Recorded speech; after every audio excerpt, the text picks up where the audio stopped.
Mwanangu, mimi najua ipo siku utakuja kutupatia story yako. Ulivopambana, ulivopitia changamoto, ulivopitia wakati mgumu, maumivu. Najua ipo siku utakuja kukaa hivi ukikumbuka ulipotoka. Mwanangu, utakuwa unagonga chia, unakula bata afu unakutaikatai kizungu. Najua kuna mdogo unatamani kukata tamaa. Ile ukikumbuka ulipotoka unakuta bora kukomaa. Manake unajua ukirudi ulipotoka hakuna kitu kitakachobadilika. Bora uendelee kupambana kwa sababu yajayo anafurahisha.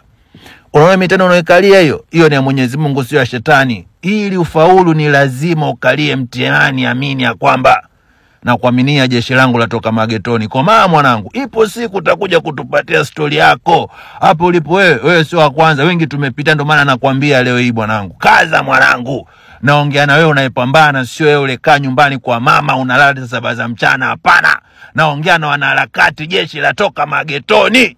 Oya mwanangu, ipo siku watakuja kukuheshimu. Najua hawaamini katika ndoto yako. Ndoto ni ya kwako, sio ya kwao mwanangu. Wewe usitarajie waamini katika kitu unachokifanya. Ni wewe ndo wa kuamini, ni wewe ndo wa kujikubali, ni wewe ndo wa kujipenda. Utakuwa peke yako katika mapambano. Ile ikifikia muda wa mafanikio, God damn it. Jaza mwenyewe.